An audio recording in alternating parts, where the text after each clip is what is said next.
नमस्कार साथियों, आप सभी का स्वागत है समर्पण संस्थान और के यूट्यूब चैनल पर। कुछ मैथ के क्वेश्चन करते हैं महत्वपूर्ण, जो एग्जाम के लिए इम्पोर्टेंट रहेंगे, स्कूल व्याख्याता के लिए और रीट मेंस के लिए। जो साथी रेलवे की तैयारी कर रहे हैं और एसएससी और दिल्ली पुलिस के लिए, तो उनके लिए भी ये 5 से 7 क्वेश्चन बेहतरीन रहेंगे, जरूर नोट कर लेंगे। चलिए पहला क्वेश्चन देखते हैं। अंक ए और बी का मान क्या होगा यदि बी ए का गुणा किसके गुणा किया जाए B3 के साथ और आपके पास आ जाए 5 7 ए। कहने का मतलब यही है, उसने कहा है बी ए का गुणा करना है B3 के साथ। हम जानते हैं पहली बार गुणा करेंगे और फिर ये गुणा करके सोल्व करते हैं, है ना।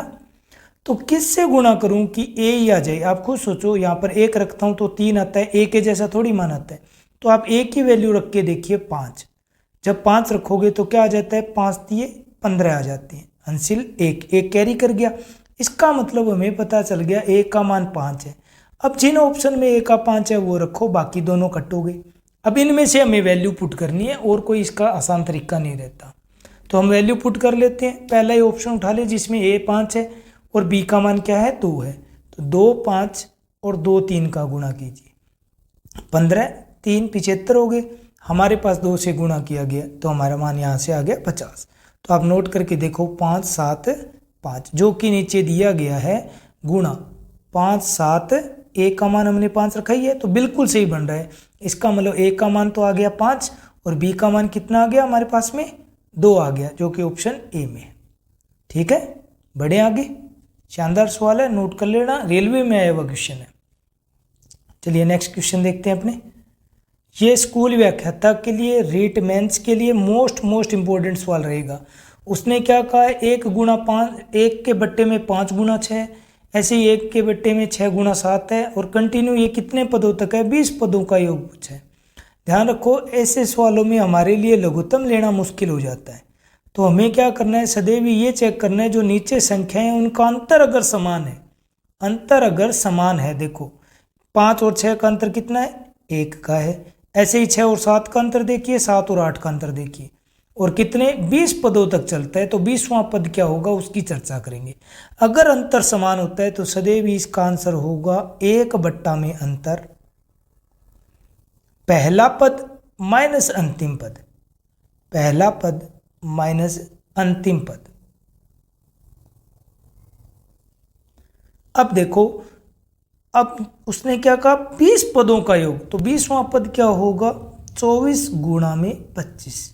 यहाँ पर 5 है, यहाँ पर 25, दोनों का अंतर देखो 20 का। इसका मतलब 20वां पद क्या होगा, 24 गुणा में 25 होगा। 5 से स्टार्ट हो रहा है, इस वजह से 25 तक गया है, थोड़ा ध्यान रखना, ठीक है। वरना आप लोग कंटिन्यू आप लिख करके कर लेना, और तो क्या होता है, वरना जल्दी करने का तरीका यही है। अब पहला पद क्या होगा इसमें चेक कीजिए। पहला पद होता है आपका 1 बट्टे में 5, अंतिम पद क्या होगा 1 बट्टा में 25। ये वैल्यू पुट करनी है। तो 1 बट्टा में अंतर देख रखा है हमने, कितना है, 1 का है। पहला पद 1 बट्टे 5 है और अंतिम पद कितना है, 1 बट्टे में 25 है। लघुत्तम लिया गया 25, 5 माइनस का 1, हमारे पास मान आ गया 4 बट्टा 25। देखिए ऑप्शन में इस फॉर्म में नहीं है, दशमलव की फॉर्म में है। तो आप 4 में जब 25 का भाग देते हो तो 1 और 6 बार, तो 0.16 आपका क्या आ जाता है, मान आ जाता है, जो कि ऑप्शन कौन से में है, डी में है। ठीक है, ये अच्छा सवाल था, जरूर नोट कर लेना। स्कूल व्याख्याता वाले और जो राजस्थान रीट मेंस का एग्जाम देंगे, मोस्ट इंपॉर्टेंट है उनके लिए क्वेश्चन। ठीक है, रेलवे में भी ऐसे क्वेश्चन पूछे गए हैं और ये रेलवे में ही आया हुआ 2021 एनटीपीसी का क्वेश्चन है भाई। चलिए नेक्स्ट क्वेश्चन देखते हैं। रिमाइंडर पर देखते हैं, शेषफल पर। जब भी ध्यान रखना साथियों, शेषफल का क्वेश्चन आता है, आपके पेपर के अकॉर्डिंग लगभग चांसेस यही रहेंगे, जिससे आप भाग दे रहे हो ना, ऊपर वाली संख्या उससे या तो 1 ज़्यादा होगी या 1 कम होगी। जैसे नीचे 26 है तो ऊपर या तो 25 मिलेगा या 27 की कुछ घातें मिलेगी। तो इसको हमें क्या करना है, 26 के टर्म में तोड़ना है। 25 को क्या लिख सकते हो, 26 माइनस 1, 25 ही तो होता है, उसकी घात है 25। अब इसमें भाग देना है 26 का। तो देखो 26 में तो 26 का भाग पूरा चला गया, पूरा खेल अब किसका है, इस -1 की पावर 25 का है। ये रिमाइंडर डिसाइड करेगा। तो -1 की पावर 25, सदैव ध्यान रखिए, अगर माइनस का 1 है और उसकी घात विषम संख्या है तो सदैव ही उसका मान क्या आएगा, माइनस का 1 आएगा, ये आपका रिमाइंडर है। और कभी भी रिमाइंडर या शेषफल माइनस में नहीं होता है, 0 और 0 से बड़ा ही होता है, ध्यान रखिए। तो जब भी माइनस में आ जाए तो जिस संख्या से भाग दिया गया उससे कम कर दीजिए, यही आपका आंसर होगा। तो 26 से भाग दे रहे थे, 26 से 1 कम किया गया, मान आ गया 25। यही आपका सही आंसर है जो कि ऑप्शन ए में है। ठीक है, नेक्स्ट क्वेश्चन करते हैं अपने। शानदार सवाल रेलवे वालों के लिए और एसएससी जीडी और दिल्ली पुलिस वालों के लिए इंपॉर्टेंट रहेगा ये सवाल, चेक कर लीजिए। ध्यान रखो इस बार यहाँ पर बीच में गुणा के निशाने दिए हुए नहीं है, तो ध्यान रखो संख्याएं क्या है, ब्रैकेट में होती है तो गुणा में चल रही है। तो इनको क्या करना है, हमें सोल्व करते हुए चलना है और आपका मान आ जाएगा। मैं एक बार क्वेश्चन लिख देता हूँ, वरना लिखने के ऊपर था तो डायरेक्ट लिख सकते थे, आपका जरूरत ही नहीं है, टाइम बच जाएगा। तो 1 + 1/5 ऐसे ही चल रहा है, कहाँ तक, 1 + 1/n-1। देखो इन दोनों का क्या लिया गया, लघुत्तम लिया गया 3, तो 3 4/3 आ गया। यहाँ से लघुत्तम लिया गया 4, तो 4 और 1 5/4, ऐसे लघुत्तम लिया गगया। तो ये मान 5 लघुत्तम लेने पर कितना मान आया, 5 + का 1 6/5 गुणा में डैश डैश डैश, यहाँ से लघुत्तम लिया गया n-1, तो ये n-1 और प्लस का क्या है 1।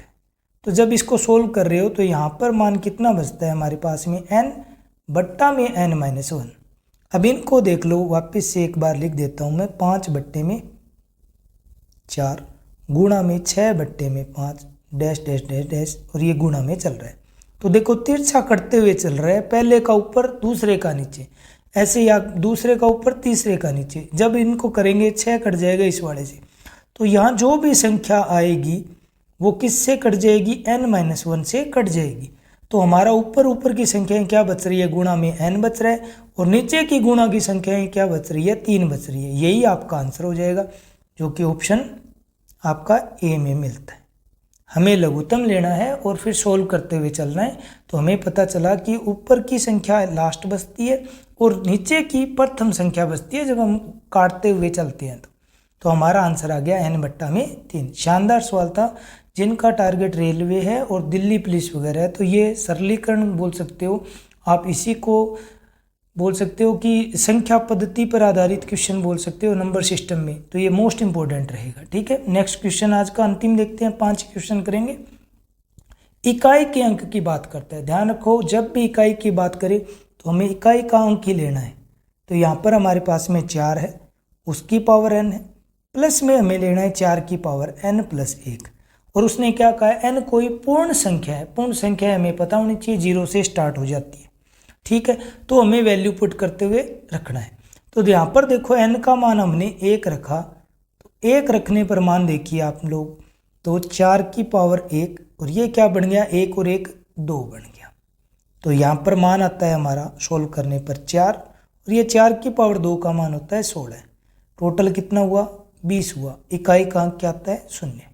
फिर एक बार और हम ट्राई कर लेते हैं, n की वैल्यू हम 2 रख देते हैं। 2 रखते ही क्या हुआ, 4 की पावर 2, और आगे क्या हो गया, 4 की पावर 3 हो गई। 2 का मान हमें पता है, 4 की पावर 2 कितनी होती है, 16 होती है, और 4 की पावर 3 कितनी होती है, 64 होती है। अब इनका टोटल करोगे तो आपके पास इकाई के अंकों की कैलकुलेशन करनी है, 6 और 4 10 हो जाते हैं। तो इकाई का अंक क्या आएगा, सदैवी 0 आता है। तो यही अपना आंसर हो जाता है। ठीक है, यही हम अपना आंसर हो जाता है। अब छोटा सा एक कॉन्सेप्ट सीखते हैं 4 का, ताकि हमें पता हो, तो हम जल्दी से जब ये क्वेश्चन रेलवे या ऑनलाइन एग्जाम में आए तो हम जल्दी से टिक कर दें। तो देखिए आपको एक छोटी सी बात बताता हूँ, 4 की पावर 1 का मान सदैवी 4 होता है। ऐसे ही 4 की घात 2 करोगे आपका मान होता है 16। इकाई का अंक क्या आता है, 6, यहाँ पर 4। अब 4 की पावर 3 करते हो तो हमें पता है 4 गुणा 4 गुणा 4 कितना मान आता है, 64। और 4 की पावर 4 का मान कितना हो जाता है, 256 हो जाता है। हमें सिर्फ इकाई अंक की गौर करना है। तो देखो 1 है और 3 है, क्या होती है 1 और 3, विषम संख्या है। विषम संख्या होती है तो सदैवी 4 का इकाई का अंक क्या आता है, 4 आता है। अब देखो 2 है और यहाँ पर क्या है, 4 ली गई है। 2 और 4 क्या होते हैं, सम संख्याएं। जब भी 4 की घात सम हो तो इकाई का अंक क्या आता है, 6 आता है। अब आप खुद सोच के देखो जरा, 1 आया, विषम संख्या के लिए क्या आता है 4, सम संख्या के लिए क्या आता है 6। हर बार ही जब भी आप कोई भी वैल्यू पुट करोगे यहाँ पर n की, तो एक बार सम बनेगा और एक संख्या क्या बनेगी, विषम बनेगी। इसका मतलब एक बार 4 आएगा इकाई अंक और एक बार 6 आएगा। जब इनका टोटल करोगे तो आपके पास 10 आएगा। इसका मतलब इकाई अंक क्या आएगा, सदैव ही 0 आएगा। शानदार सवाल था। वीडियो कैसा लगा जरूर बताइए। ज़्यादा से ज़्यादा दोस्तों को शेयर करना है। ये वीडियो लाइव शो में बनाया गया था, तो वहाँ पर नेटवर्क इश्यू की वजह से थोड़ा सा स्क्रीन में रुक गई थी, तो नेटवर्क प्रॉब्लम थी। इस वजह से हमें दोबारा से बना करके ऑफलाइन अपलोड कर रहे हैं। तो वैसे हम 8:30 बजे कल से ऑनलाइन मिलते रहेंगे। तो जो भी साथी अपने एडवाइस आप ज़रूर देना। जो कुछ छोटी छोटी समस्या है उनको सोल्व करते हुए चलेंगे। आपका सहयोग बनाए रखिए। ज़्यादा से ज़्यादा दोस्तों को वीडियो शेयर करना है, ठीक है। फिर कोई भी सब्जेक्ट में आपको प्रॉब्लम आ रही है ज़रूर बताइए, ताकि हम ये ऐसे ही 10 से 15 मिनट के वीडियो बनाएंगे, ताकि ज़्यादा लंबे भी ना हो और आपके कॉन्सेप्ट क्लियर होते हुए चले। आपका टाइम कम से कम वेस्ट हो बोल सकते हैं, और आप ज़्यादा से ज़्यादा इस छोटे से टाइम में अपनी क्या कर सकते हैं, अचीव कर सकते हो कोई चीज़ें, इंपॉर्टेंट बातें, ठीक है। ये 5 क्वेश्चन आप नोट कर लेना। बेहतरीन क्वेश्चन रहेंगे स्कूल व्याख्याता के लिए मोस्ट इंपॉर्टेंट, और रीट मेंस के लिए। और जिन साथियों का ऑनलाइन एग्जाम है, तो ये 500 क्वेश्चन आपके ऑनलाइन में आए हुए क्वेश्चन है, शानदार रहेंगे, ठीक है। मन लगाकर तैयारी कीजिए, साथ बनाए रखिए। ज़्यादा से ज़्यादा वीडियो शेयर करना है। जिसने चैनल नहीं सब्सक्राइब किया है जरूर कर ले। और अंतिम बात भाई, अगर आपको वीडियो पसंद आते हैं तो ज़रूर लाइक कीजिए, ठीक है। लाइक कर देना और कमेंट कर देना, ठीक है। साथ बनाए रखिए, मन लगाकर तैयारी कीजिए। जय हिंद, जय भारत। धन्यवाद साथियों।